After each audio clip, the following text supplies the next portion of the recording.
देते को हर देत है जहां तहां से आन, ना दिया वो मांगते फिरियो साहेब सुने नहीं कान।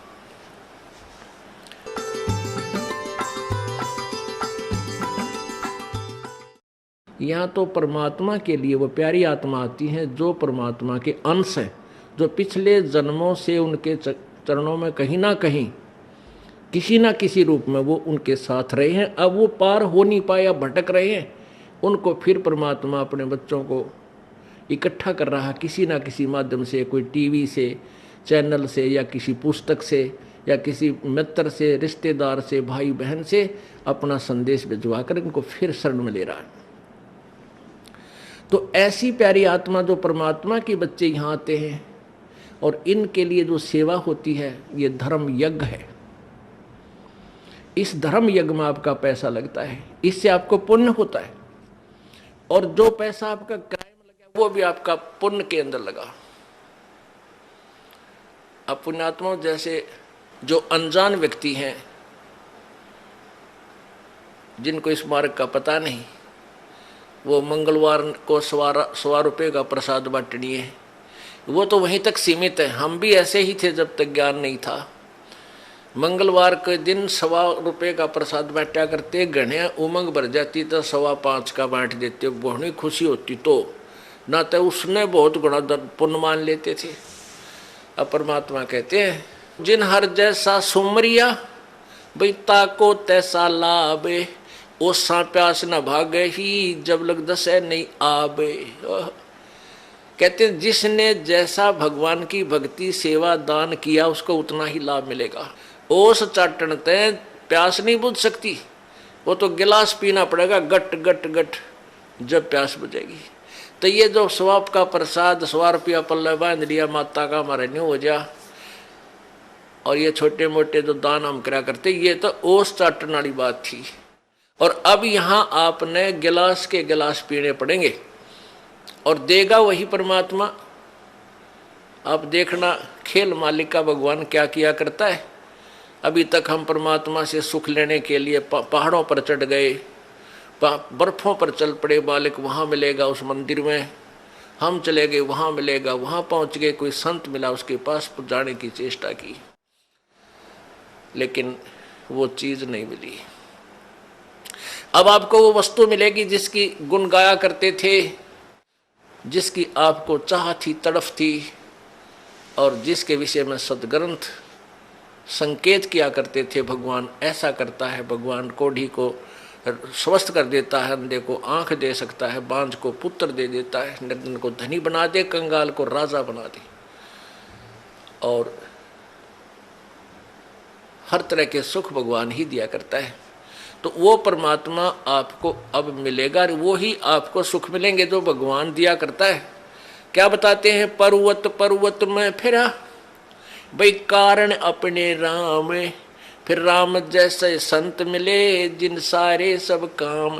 परमात्मा की चाह में अपने संकट निवारण के लिए पर्वत पर्वत घूमा फिरा, कहीं भगवान मिल जावे, और ऐसे संत मिल गए जहाँ मेरे वो भगवान जो काम करता है और वो काम वहाँ हो गए हमारे। तो कहते राम जैसे संत मिला जिन सारे सब काम। तो पुण्यात्मा यहाँ आपको वो सुख होंगे आप सोच नहीं सकते, क्योंकि हम भगवान इतनी तो समझते हैं कि भगवान हमें सर्व सुख दे सकता है, लेकिन वो हो कहीं से नहीं रहे थे।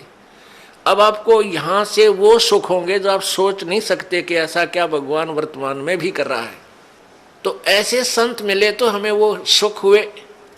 परमात्मा जैसे ही संत मिले जो परमात्मा सुख देता है, तो आपको इस दास के माध्यम से कबीर भगवान परमेश्वर जी आपको वो सुख देंगे जो भगवान दिया करता है, क्योंकि वो पूर्ण परमात्मा है। जो ऐसे व्यक्ति हैं जो इस तत्व ज्ञान से परिचित नहीं है, वो क्या कहते हैं, क्या सोचते हैं कि भी तुम जाते हो, महीने में 2 बार जाते हो, महीने में 1 बार जाते हो, किराया भी लगता है, काम भी आपका, कार्य भी आप छोड़कर जाते हो, तुम क्यों अपना नुकसान कर रहे हो। अब पुण्यात्माओं, अब उनको तो ज्ञान नहीं इस बात का, वो तो बालक है, अनजान है। जैसे एक कोई शहर का बाबू था, शहर में ही, बड़े शहर में वो पला, वहीं जन्मा पला बड़ा हुआ, नौकरी योग्य हुआ, उसकी नौकरी, उसकी सर्विस लगी रूरल क्षेत्र में, गांव में, और वो अपनी ड्यूटी ज्वाइन करने के लिए गांव में कार्यवर्ष जा रहा था। वहां पर एक खेत में किसान हल जोत रहा था बैलों से और गेहूं बीज रहा था। अब उस शहर के बाबूजी ने तो वो गेहूं अपने घर में देखे थे और एक ठेके में, एक टैंकी में, उसमें से माँ निकाल कर देती थी, नौकरानी आटा पिसवा लाती थी और माता बना के भोजन दे देती थी। वो बाबूजी खा कर और बड़ा हो गया था। उसने ये नहीं पता था ये गेहूं कैसे उत्पन्न होता है, कैसे बनता है। और जैसा भी अपना व्यवहारिक ज्ञान उसको था कि भी गेहूं की बड़ा अभाव है अपने भारत में और इसको बर्बाद नहीं करना चाहिए, बड़े संभाल के रखना चाहिए, क्योंकि वैसे माता पिता भी कहते हैं भाई अन्न को बर्बाद नहीं करना चाहिए, बड़ा ये जीवन दाता है। तो वो भी भावना उसमें थी। उसने क्या देखा कि किसान एक थैले में कणक गाल के, गेहूं डाल के और एक पाइप के द्वारा बैलों के पीछे हल पर लगे हुए उस पाइप में से और मिट्टी में वो गेहूं डाल रहा है, मिट्टी में डाल रहा है खेतों में। और कुछ गेहूं अलग रखे हैं जिनको दूसरी ट्रेन में वो उठाएगा। तो उसने देखा कि भाई ये आदमी के क्या मिट्टी में क्या डाल रहा है। उसने देखा गेहूं रखे हैं, ये गेहूं ही बीज रहा है। तो उस किसान से कि मुट्ठी से भी उसने देखा गेहूं डालता, उसको पक्का हो गया कि ये आदमी मूर्ख है जो ऐसी बढ़िया वस्तु, खाने की वस्तु, अन्न, गेहूं को और मिट्टी में डालने लग रहा, अच्छा पागल। अब उसको उस बाबूजी ने कहा उस गेहूं बीजने वाले हाली से, किसान से, कि भैया एक बार रोकना। अब किसान ने सोचा भाई शहर का आदमी दिखा है, कोई रास्ता पूछता होगा। उसने बैल खड़े कर लिए, रोक दिया हाल। हाँ बाबूजी बताओ क्या काम है। तो बाबूजी ने बोला अरे तू मूर्ख है क्या। वो शहर वाला बाबू बोला अरे किसान तू पागल है क्या, इस गेहूं को बर्बाद कर रहा है, ये तो बहुत संभाल के रखने का है। ला गया लेक्चर देन जिसा उसने बेरा था बॉडी पीरियड ने। अब वो किसान ने सोचा यो कितना है क्या बंदर, इसने यो मन ने मुझे शिक्षा देने लग रहा है उल्लू। वो समझ गया कि इन्हें बोतलू है, कह लेने दे इसने सारी। वो जब सब अपनी शिक्षा दे चुका, जब पहले उसकी मूर्खता पर उसको पता लग गया कि भाई इसने पता ही नहीं होगा इस प्रोसीजर का, तब उस किसान ने उसको समझाया कि भगत जी बात सुन, मैं गेहूं को बर्बाद नहीं कर रहा, ये बर्बाद जो मैं करता हुआ नजर आ रहा हूं ये मुझे आबाद करेगा ये गेहूं। देख 1 एकड़ में 40 किलो डालूंगा, 40 किलोग्राम, और एक ट्रैक्टर की ट्राली भर के ले जाऊंगा, इतना इसमें धन होगा मुझे। यानी 40 किलो डालूंगा 1 मन, तो मुझे 60-65 मन गेहूं यहां से मिलेंगे। अब वो बता रहा था लेकिन उसको समझ में पल्ला नहीं पड़ रहा उस बाबूजी के। अब मैं कैसे मानूं भाई, अच्छा मूर्ख है, मिट्टी में बर्बाद कर रहा है और कहता गेहूं 65 मन होंगे 1 मन के। किसान ने कहा कि आप 4-5 महीने के बाद आना, अप्रैल में, और फिर दिखाऊंगा तुझे ये मैं बर्बाद कर रहा हूं, यही मुझे आबाद करेंगे।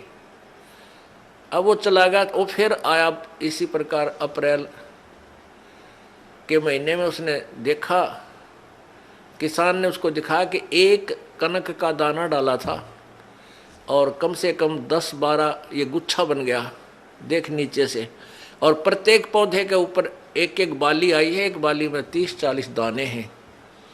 उसने ऐसे करके वो दिखाया, देख बाबूजी। तब उसकी चौंध टूटी, भाई आप ठीक कह रहे थे। तो पुण्यात्माओं, जो आज आप दान कर रहे हो, किसी प्रकार यहाँ भगवान के दरबार में आने का आपका किराया तक भी आपके पुण्य में लिखा जाएगा। और जो अनजान है वो तो ऐसा समझ लो जिसने कभी देखा ना हो गेहूं उत्पन्न कैसे होते हैं, उस 4 मन गेहूं को ही चिपटा बैठा रहा, उसी को सुरक्षित रखे, आगे कहाँ से मिलेंगे उसको। तो आप जो पुण्य कर रहे हो, ये दान कर रहे हो, यही आपको आबाद करेगा। कहते हैं देते को हर देत है जहां तहां से आने, नहीं दिया फिर मांगते फिर यो साहिब सुने ना कान। जिन्होंने देखो आज एक तो इतना गरीब है, फाइनेंशियली इतनी वित्तीय हालत उसकी कमजोर है कि रिक्शा चला रहा है, एक ऐसा है मजदूरी कर रहा है, एक रिक्शा चला रहा है, एक उसके अंदर विराजमान है, बैठा है, दोनों ही मनुष्य। तो पुण्यात्माओं, एक गाड़ी चला रहा है ड्राइवर, एक मालिक उसमें बैठा है और गाड़ी भी मालिक की है। तो इतना भेद यूं क्यों हो गया? क्योंकि पिछले जन्म जन्मांतरों की जैसी भी जिनकी भक्ति शक्ति है, जितना भी जिन्होंने पुण्य किया हुआ है, वो आज आपको ज्यों का त्यों दे रखा है। जिन्होंने पीछे कोई पुण्य किया नहीं, वो आज कंगाल है और एक एक पैसे को मांगते फिर रहे हैं। अब कोई नहीं सुना है। अब देते को हर देत है। जिन्होंने दान किया उनके ठाट ठाट कर रखे हैं। छोटा सा बच्चा बिजनेस में लग जाता है और चारों तरफ से उसके पूरी प्रोग्रेस हो जाती है, विकास होता है, क्योंकि उसने पिछले जन्म में पुण्य कर रखे, वो भगवान दे ही देगा, उसमें टोटा होने ना दे उसके। तो इस प्रकार अब आप जो दान करोगे, प्रथम तो आप इस बात से परिचित हो जाओगे कि अब जो दान करोगे उसका बेनिफिट केवल अगले जन्म में लेने की चाह मत रखना। आप जो भी पुण्य करोगे या भक्ति करोगे, अपना जन्म मृत्यु का रोग कटाने के लिए ही करना। फिर रही बात आपको यहाँ की सुविधाएं, ये तो अपने आप मिलेंगी। ये भक्ति का जो बाई प्रोडक्ट है, यहाँ की सुविधा तो आपको फ्री ऑफ कॉस्ट देगा। ये भक्ति की विधि ऐसी है, ये भक्ति का वो यथार्थ वे है, पूजा का साधन है, जिससे आपको यहाँ की सुविधाएं तो अपने आप मिलेंगी, मांगने की आवश्यकता नहीं पड़ेगी आपको। जैसे गेहूं बीज दिया किसान ने, अब किसान का प्रथम उद्देश्य है कि भाई गेहूं हो, मेरा बालक मेरा परिवार भूखा ना मरे, हम जीवित रहें, अन्न को खाएं। और उसके साथ फिर भूसा और बन गया, वो तूड़ा बन गया, तूड़ा जिसको चारा बोलते हैं पशुओं का, वो तो पहले बना। उसका उद्देश्य केवल ये था कि मुझे गेहूं मिले। यहाँ भी आप देखते हो कि कई लोग ऐसे हैं पैसे वाले, इतना उनका बड़ा फार्म होते हैं, इन क्रेनों से कटवा डालते हैं गेहूं की बाली बाली निकाल लेते हैं और नीचे वो तूड़ा चारा काट कूट देते हैं, अंदर ही पड़ा रहता है। उनका उद्देश्य गेहूं बीजना ही था। और वो जो तूड़ा है, वो चारा, वो फ्री में होता है, वो अवश्य ही होगा। तो आप यहाँ संसारिक जो आपके ये कार कोठी और धन सुविधाएं आवश्यकता, ये तो तूड़ा समझो इस भक्ति का, ये चारा आपको आप पे मिलेगा। और असली धन है मोक्ष।